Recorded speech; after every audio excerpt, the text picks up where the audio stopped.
Hi, I'm Real Genetic Demon, and this is Dynamite Dan on the ZX Spectrum. I'm playing this on my Plus 2. It took a bit of loading, actually, to be honest with you. I'll put on the screen, this is a different one for me. This is two covers. This is the Silverbird re-release, and it's also the original. I actually have been on a bit of a mission to find a working copy of Dynamite Dan, actually. I even have the crash tape, which I'll stick on the screen as well.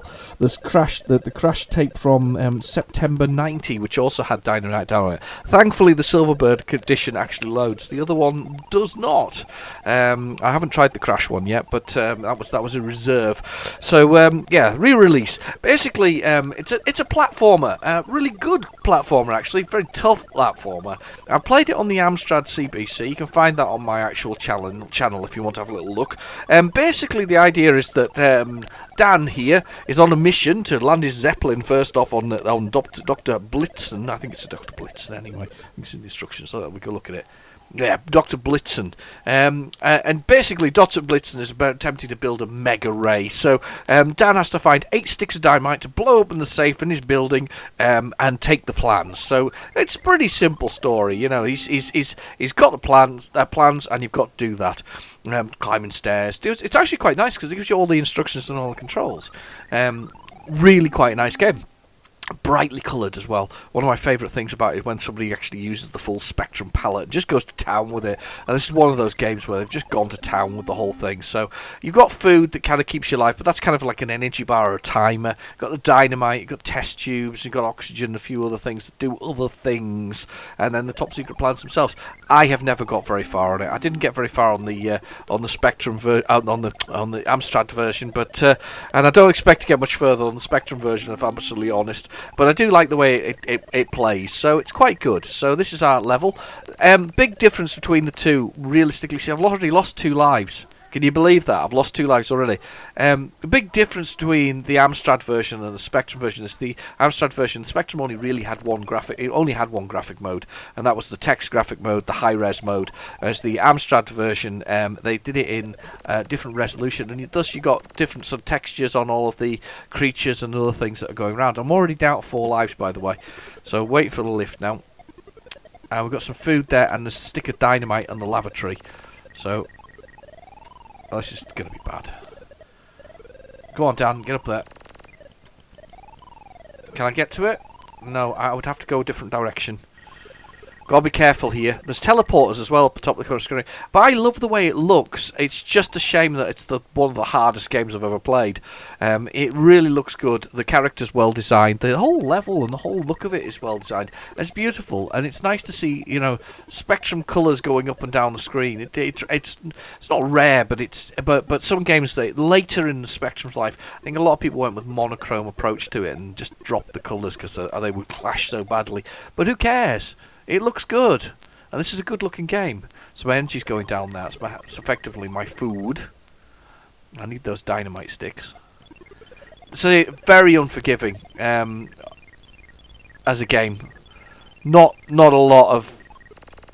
Oh damn it! 1 life left. Very unforgiving.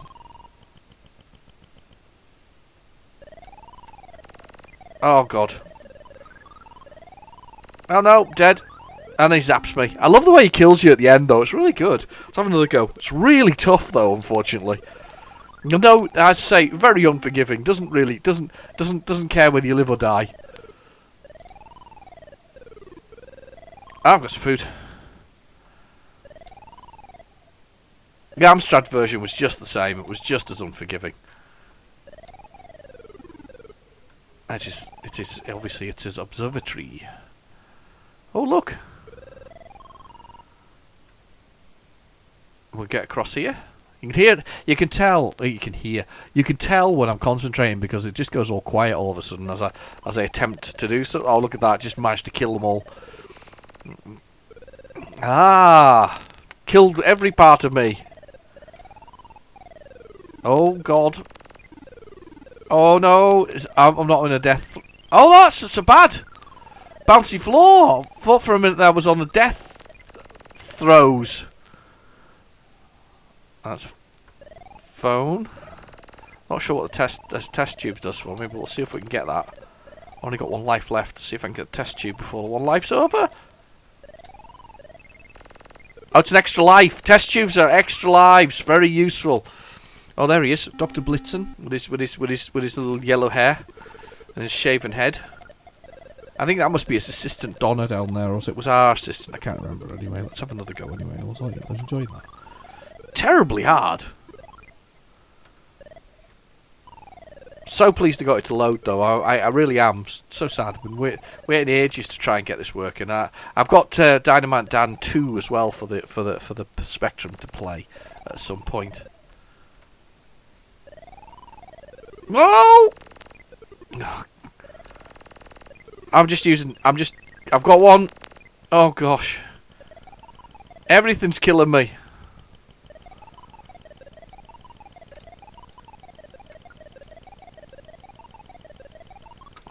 See if I can. Yes, trampolines are good.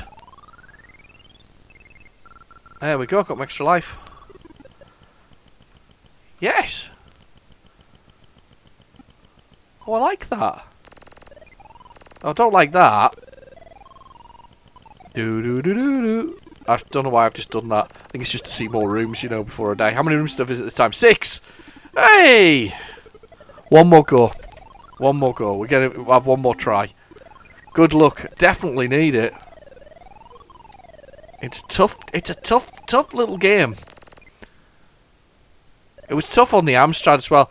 Bit harsh with the lives, I'm afraid to say. You know that you know that they're just.